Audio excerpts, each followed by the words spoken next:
জনগণের প্রতিনিধি নওশাদ সিদ্দিকী জিন্দাবাদ, জনগণের প্রতিনিধি নওশাদ সিদ্দিকী জিন্দাবাদ, আইএসএফ আইএসএফ আইএসএফ জিন্দাবাদ, আইএসএফ আইএসএফ আইএসএফ জিন্দাবাদ, নওশাদ সিদ্দিকী স্বাগতম, নওশাদ সিদ্দিকী স্বাগতম, নওশাদ সিদ্দিকী স্বাগতম, বাংলা পিছিয়ে পড়া সমাজের একমাত্র প্রতিনিধি নওশাদ সিদ্দিকী স্বাগতম, বাংলা পিছিয়ে পড়া সমাজের একমাত্র প্রতিনিধি নওশাদ সিদ্দিকী স্বাগতম। প্রায় 90,000 অফিসার দিল, বুথে বুথে পৌঁছে যাচ্ছে booth level officer, supervisor, ERO, এই আরও দিয়ে তাড়াতাড়ি দ্রুততার সাথে যাতে এসআইআর হয় তার ব্যবস্থা করছে। আবার কলকাতায় নেবে কি বলছে এসআইআর এর বিরুদ্ধে। আমি একটা বলতে চাই, এতক্ষণ হয়তো মমতা ব্যানার্জির বাড়িতে এই করোনা ফর্ম পৌঁছে গিয়েছে, মমতা ব্যানার্জি মিডিয়া ডেকে, অভিষেক ব্যানার্জি মিডিয়া ডেকে করোনা ফর্ম আগে ছিঁড়ে ফেলুক, তারপরে নওশাদ সিদ্দিকী এসআইআর এর বিরুদ্ধে নামবে। পারবে? বার খাওয়াচ্ছে কাকে? মানে লাপিয়ে লাপিয়ে তোলার ব্যবস্থা কাকে করছে? আপনার মতো সাধারণ মানুষকে। যদি মমতা ব্যানার্জি সত্যিকারের এসআইআর এর বিরুদ্ধে হয় তাহলে ওই করোনা ফর্ম ছিঁড়ে ফেলে দিক। ভুল বলছি না কি গো ভাই? ভুল বলছি? সাপ হয়ে কামড়ানো ও যাবে ঝাড়া। আর একটা কি বলে বরের ঘরের মাসি আর খুনের ঘরের পিসি। উনি তাড়াতাড়ি এসআইআর হওয়ার জন্য কি করছে? অফিসার দিয়ে দিল এসআইআর। এখন যখন আমরা প্রশ্ন করছি এসআইআর এসআইআর এসআইআর, আপনি বলেছিলেন করতে দেবো না, ঘিরাও করে হ্যান করবো দান করবো, তখন কি দেখছি কলকাতাতে একটা র্যালি বার করেছে। কারা এসে উপস্থিত হয়েছে? বলছে এসআই, যাদেরকে ডেকে আনা হয়েছে কাউকে বলছে নাগরিকত্ব দেবে, 15 বছরের বাচ্চা ছেলে তাদেরকে ডেকে নিয়ে এসে হাজির, যারা এখন ভোটার লিস্টে নামই উঠেনি তাকে নিয়ে এসে হাজির। আমি আপনাদেরকে একদম সহজ ভাষায় বলছি তো, যদি সত্যিকারের মমতা ব্যানার্জি এসআইআর এর বিরুদ্ধে হয়, যে অরিজিনাল যে ফর্ম দুটো বাড়ি বাড়ি থেকে দুটো করে ফর্ম দিচ্ছে তো, ওই দুটো ফর্ম মমতা ব্যানার্জি মিডিয়া ডেকে কি করুক, ছিঁড়ে ফেলে দিক আর অভিষেক ব্যানার্জি। তারপরে নওশাদ সিদ্দিকী মমতা ব্যানার্জির সাথে ওই রাস্তায় হাঁটবে, এসআইআর হতে দেবো না। তাহলে ভাই দুধকে দুধ পানিকে পানি হবে। আপনারা অবাক হবেন, রাস্তায় নেবে প্রতিবাদ করবে কি? পাবলিক, যারা সরকারে নাই। সরকারের কাজ কি রাস্তায় নামুক? আমি না বলছি না। সরকারের কাজ কি হবে? প্রথম, তৃণমূল তো সরকারে আছে ভাই, হ্যাঁ, 200-র ওপরে তাদের বিধায়ক, রেজুলেশন পাস করাতে পারে তো এসআইআর পশ্চিমবাংলায় করতে দেবো না। হ্যাঁ, কেরলে রেজুলেশন পাস হয়েছে তো ওয়েস্ট বেঙ্গলে রেজুলেশন পাস করিয়েছে। ওখানে রেজুলেশন পাস করলেই তো হয়তো পরিবারের কেউ গ্যারেজ হয়ে যেতে পারে। কেন বুঝতে পারছে না? পরিবারের লোককে বাঁচানোর জন্য এত মানুষকে, 10.5 কোটি মানুষকে চিন্তায় ফেলে দিয়েছে। আমরা 10.5 কোটি মানুষকে প্রস্তুত নিতে হবে। আমরা আমাদের পরিবারকে বাঁচাবো। ওই কালীঘাটের ব্যানার্জি পরিবারের কি হচ্ছে আমাদের দেখার সময় নয়। আমরা সংবিধান প্রদত্ত অধিকার নিয়ে আমরা মাথা তুলে বাঁচবো। কারো দয়াতে না, মোদীজির দয়াতে না, মমতা ব্যানার্জির দয়াতে আমরা ভারতবর্ষে আছি। আমরা আমাদের পূর্বপুরুষের লড়াই করে ব্রিটিশদের তাড়িয়েছি, ব্রিটিশদের তাড়িয়ে আমরা এখানে আছি। এটা মাথায় থাকবে তো? আর কি আমাকে খেতে দিচ্ছে না? এই লক্ষ্মীর ভান্ডার এসব যে গল্প শোনাচ্ছে, মোদিজিও টাকা পাঠাচ্ছে না নিজের ঘর থেকে। আর নামটা কি? মমতা ব্যানার্জি। আপনারা যদি নিজে থেকে না ফিল আপ করতে পারেন, আমি অলরেডি ভিডিও ছেড়েছি, তারপরে যদি নিজে থেকে ফিল আপ না করতে পারেন, আমাদের প্রতি বুথে আমাদের যে নেতৃত্বরা আছে যোগাযোগ করুন। হেল্প ডেস্ক করেছি আমরা বিভিন্ন বিধানসভার বিভিন্ন বুথে আমরা হেল্প ডেস্ক করেছি। কেন্দ্রীয়ভাবে আমাদের নাম্বার দিচ্ছি। আবার তাপসবাবু আপনাদের আপনার ডেস্টিনেশন বলে দিল। প্রতিদিন বেলা 8টা থেকে বেলা 12, সকাল 8টা থেকে বেলা 12টা পর্যন্ত তার বাড়িতে মানে অফিস খুলেছে ওখানে। আপনারা ওখানে আসবেন, সমস্যা আমরা সমাধান করব। তবে অনুরোধ করব, ফর্ম আসার পরে 2 কপি জেরক্স করে নেবেন। অরিজিনালগুলোকে একটু সাইডে রেখে জেরক্সের ওপরে আপনারা কি ফর্মটাকে ফিল আপ করবেন। ফলে কি ভুলভ্রান্তি হলেও চেঞ্জ হবে। নাহলে এই ভালো ফর্মটার উপরে এ করলে কী হবে বলুন তো? এই ফর্মটা ফিল আপ করলে কি হবে বলো তো?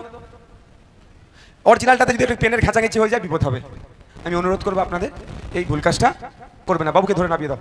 কি বলছি বুঝতে পারছেন? আচ্ছা, আমি 5 মিনিটের মধ্যে চেষ্টা করবো শর্টে হবে। 5 মিনিটে ফর্মটা কিভাবে ফিল আপ করতে হবে আপনাদেরকে দেখাতে চাই। শুনবেন? 5 মিনিট হয়ে গেলে কিন্তু সিগন্যাল দেবে। আমার কাল একটা প্রোগ্রাম আছে। এই ধরনের ফর্ম আপনাদের বাড়ি 2 করে আসবে। ভোটার পিছু 2 ফর্ম। আপনার বাড়িতে 4টে ভোটার থাকলে কটা ফর্ম পাবেন? আচ্ছা, 2 করে আসলো। আমি এই ফর্মটা সুবিধার্থে আমি একটু কি করেছি জানেন? পোর্টাল ফর্মকে 4টে ভাগ করেছি। মানে যাতে এত ঘর কি ফিল আপ করবো রে বাবা, যাতে এই না মনে হয়। এটা ইজি। আচ্ছা, আমি বলেছিলাম খেয়াল আছে, এসআইআর যদি বাঘ হয়, বাঘকে আমরা খাঁচাবন্দি করব। এখানে বাঘকে খাঁচাবন্দি করার একটা রড আছে। রড দিয়ে তো খাঁচাটা তৈরি করতে হবে, নাহলে বেরিয়ে যাবে তো। একটা রড আছে, সেটা খাঁচায় বাঘকে বন্দি করা যাবে। অর্থাৎ এসআইআরকে বন্দি করে নেবো, পকেটে ভরে নেবো আমরা এসআইআরকে, কোনো অসুবিধা নেই। তাহলে এইটা আমি 5 মিনিটে আপনাদের বোঝানোর চেষ্টা করছি। 5 মিনিট হয়তো অনেক কিছু ছেড়ে যেতে পারে। আমার থেকে ভালো কেউ যদি বোঝানোর চেষ্টা করে, 4টা আপনি শুনবেন, ঠিক আছে? তারপরে আমি আপনাকে শর্টে বলে যাচ্ছি।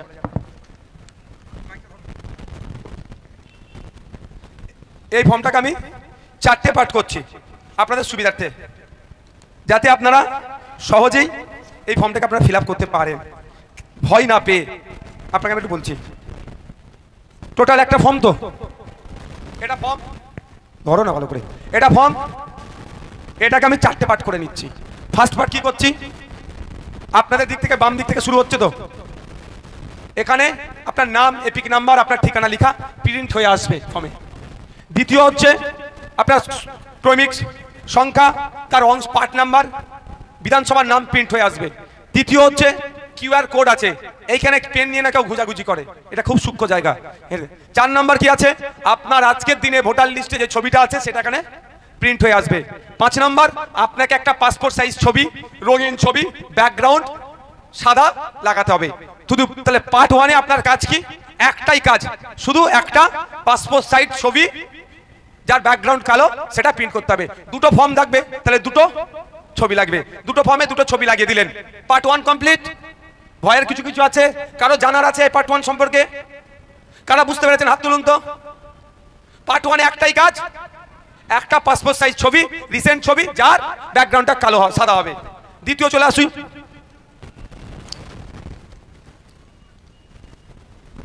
ফর্ম এটা পার্ট 1 ভর্তি ফিল আপ হয়ে গেল। পার্ট 2 কি করবেন, পার্ট 2 কোথায়, এই জায়গায় পার্টটা, তাই তো এই জায়গাটা নাকি, এখানে দেখবেন 2টো পার্ট আছে, এইদিকে লেখা আছে, তারপরে একটা ঘর কাটা, এইদিকে ফাঁকা আছে। ফিল আপটা কোথায় হবে, এই যে ফাঁকা জায়গাটা আছে, এখানে কি দেওয়া আছে, জন্ম তারিখ, তারিখ, মাস, সাল ঢুকিয়ে দেবেন। তারপরে কি আছে, আধার নাম্বার, যদি আধার কার্ডের ইচ্ছা আছে, ঐচ্ছিক বিষয়, আপনি ইচ্ছা করলে দিতে পারেন, নাও পারেন, তবে আমার বক্তব্য আমি দেবো, আমার যেটা আমি ফিল আপ করবো আমি দেবো। আমি চোর ডাকাত গুন্ডা মস্তান ভোট চোর নয়, আমি ভোট চোর নয়, মানুষ মারা খুনিও নয়, আমি হিনিয়াস ক্রাইমও করিনি, নোটোরিয়াস ক্রিমিনাল লিস্টে আমার নাম নেই। আমার অসুবিধা কোথায়, আমি আমার নাম্বার দেবো, আপনারা পারলে দিতে পারেন, নাও পারেন। আচ্ছা কি বলেছিলাম, জন্ম তারিখ বলেছিলাম, আধার নাম্বার, তারপরে দেখবেন ফোন নাম্বার লিখবেন কোথায়, এই জায়গাটাতে। তারপরে দেখুন পিতা বা অভিভাবকের নাম, পিতা বা অভিভাবকের নাম আধার কার্ডে যেটা, সরি ভোটার কার্ডে যেটা এখন আছে, ভোটার কার্ডটা সেটা লিখলেন, তার এপিক নাম্বার দিলেন যদি থাকে। এপিক নাম্বারটা কোথায় থাকে জানেন আপনারা, এই এপিক নাম্বার আপনারা কজন জানেন না, একটা হাত তুলুন তো। এপিক নাম্বার সম্পর্কে জানেন কারা, হাত তুলুন। জানেন, আদা আপনাদের এরকম ভোটার কার্ড আছে, 2 রকম ভোটার কার্ড, একটা হচ্ছে পিভিসি প্রিন্টের, একটা এরকম। দেখুন আপনার ছবি থেকে আপনার বাম দিকে 10টা ডিজিট নাম্বারটাকে এপিক নাম্বার বলে, ঠিক আছে, এটা নাম্বার। এখানে বলা হচ্ছে কি, পিতার যদি বা অভিভাবকের এপিক নাম্বার থাকে আপনি লিখবেন।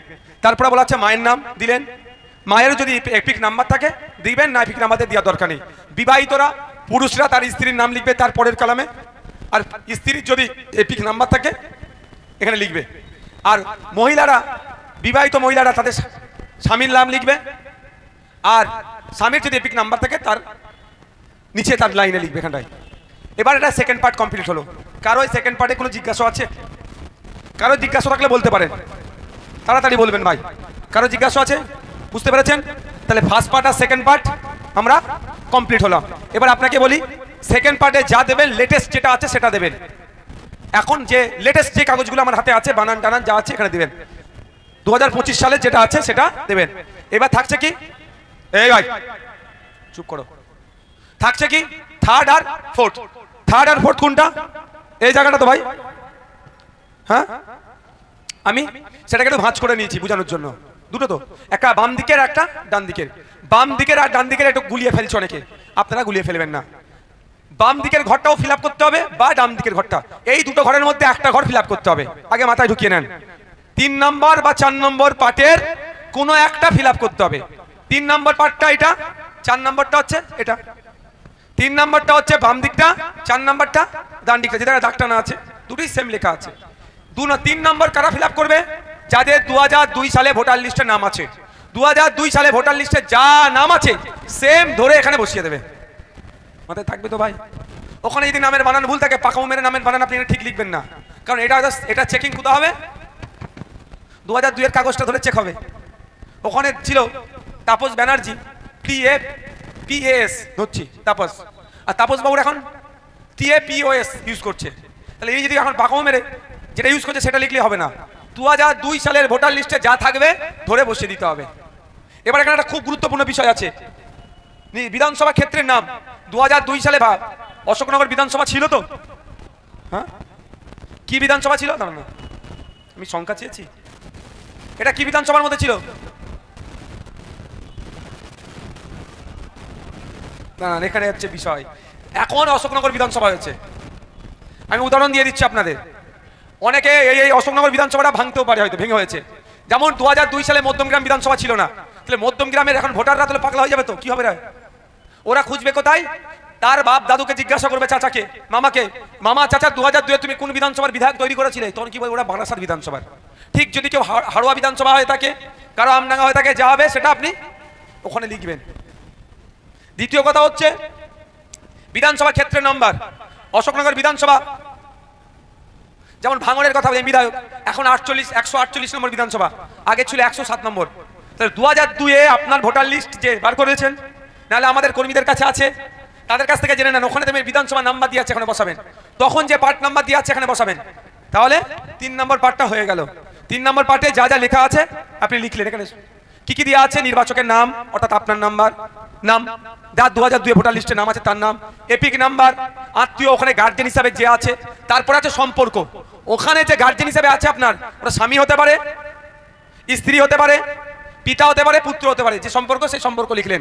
তারপরে জেলার নাম, রাজ্যের নাম লিখে ফিল আপ হয়ে গেল। যে 3 নম্বরটা ফিল আপ করলো তাকে 4 নম্বর পার্টটা আর করতে লাগবে না। নিচে সইয়ের জায়গা আছে, সই করবেন, রেখে দেবেন। 2টো ফর্ম রেডি হয়ে গেল। অফিসার আসবে বাড়িতে, অনেক শুনছি নাকি অফিসার আসছে না, তার ঘরে বসে ফর্ম দিচ্ছে, বা কোনো পার্টির নেতার বাড়িতে বসে ফর্ম দিচ্ছে। যদি এই ধরনের কোনো অফিসার কাজ করে, সঙ্গে সঙ্গে তার বিরুদ্ধে আপনি কমপ্লেন করবেন। কমপ্লেন করার সব থেকে সহজ রাস্তা বলছি, 1950 ইলেকশন কমিশন অফ ইন্ডিয়ার ওয়েস্ট বেঙ্গল সাইটের টোল ফ্রি নাম্বার। ওখানে ফোন করেই আপনার কে বিএলও, একদম নোপরে নাম লেখা আছে, দেবেন গণনা ফর্ম বলে লেখা আছে, তার নিচে name and contact number of BLO. Phone করে বলে দেবেন এত নম্বর পার্ট থেকে এই জায়গা থেকে বলছি, আমাদের বিএলও ঘরে বসে ফর্ম দিচ্ছে, আমাদের বাড়িতে আসছে না। ওই বিএলওর দেখবেন চাকরি নিয়ে টান হয়ে যাবে। নেতার বাড়ি বসেও যদি করে, যা আছে বলে দেবেন যে নেতার বাড়ি বসে দিচ্ছে, ওর বিপদ হয়ে যাবে। কেন? ওকে তো অ্যাপয়েন্ট করা হচ্ছে আমার বাড়িতে এসে দেওয়ার জন্য, আমি ওর বাড়িতে যেয়ে নেবো কেন? আমি নেতার বাড়িতে গিয়ে ফর্ম নেবো কেন?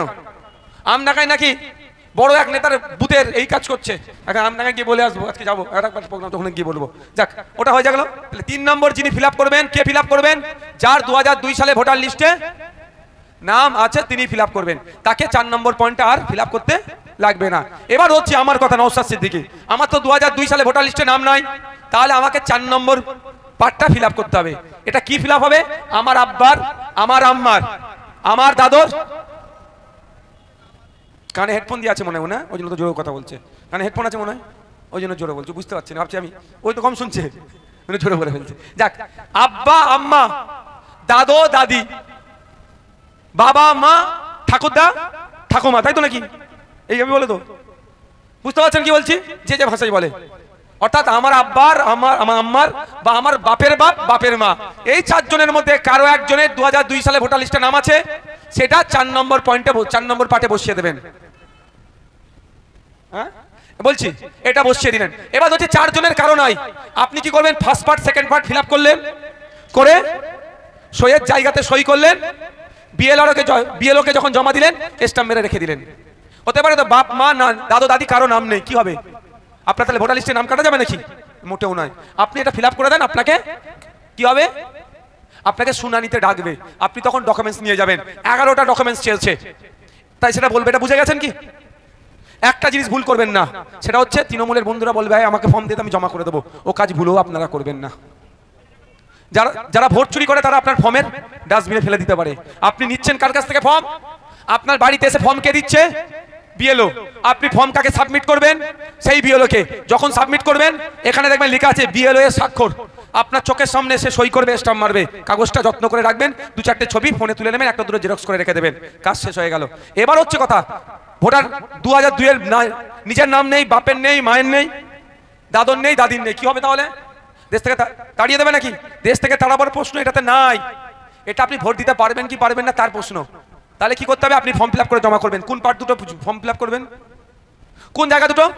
First part and second part. Third part অর্থাৎ এই যে ঘরটা আছে, এই ঘরটা ফিল আপ করার আর দরকার নেই। থার্ড আর ফোর্থ আপনি প্রথমে ছবি দিলেন, তারপরে ডিটেলসটা দিয়ে ছেড়ে দিলেন, সই করলেন, জমা করে রিসিভ করে নিলেন। কি বলছে election commission of India ECI? 1987 সালে যাদের আগে জন্ম 11টা ডকুমেন্টসের মধ্যে কোনো একটা ডকুমেন্টস দিলি হয়ে যাবে, কাস্ট সার্টিফিকেট দিলি হয়ে যাবে, সর্বোপরি রেসিডেন্সিয়াল সার্টিফিকেট বিডিও থেকে ইস্যু করলে হয়ে যাবে, আপনার পড়াশোনা করেছেন স্কুল সার্টিফিকেট থাকলে হয়ে যাবে, অনেক কটা ডকুমেন্টস আছে হয়ে যাবে। এবার 1987 থেকে 2004 এর মধ্যে জন্ম, আপনার 11টা ডকুমেন্টসের মধ্যে একটা ডকুমেন্টস, বাবা মায়ের 11টা ডকুমেন্টসের মধ্যে একটা ডকুমেন্টস দিলে আপনার নাম উঠে যাবে। 2004 এর পরে জন্ম, আপনার 11টার মধ্যে একটা, আর বাপ মায়ের দুজনের 11টার মধ্যে একটা। সর্বোপরি বলি, আধার কার্ডটাও সুপ্রিম চড় খাওয়ার পরে বিহারকে নিয়ে সুপ্রিম চড় খেয়েছে ইলেকশন কমিশন, আধার কার্ডটাও ইনক্লুড হয়েছে। যদিও এখন বলে একটা জন্তুর নাম বলে না, পানি খায়, কিন্তু একটু কি করে, হ্যাঁ এখন উনি বলছে রেসিডেন্সিয়াল প্রুফ হিসাবে নয়। আর আমি তোমাকে কি বলছি, আমি এটা তুমি আমার ভোটার কার্ড হবে, এর সাথে আমার রেসিডেন্সিয়াল প্রুফ প্রমাণ করাবে। নাগরিকত্বের প্রমাণ তো ভোটার কার্ডের সাথে নয়, মানে ওরা ওদের নেওয়ার রাইট নাই। তাহলে এইটা হচ্ছে বিষয়বস্তু।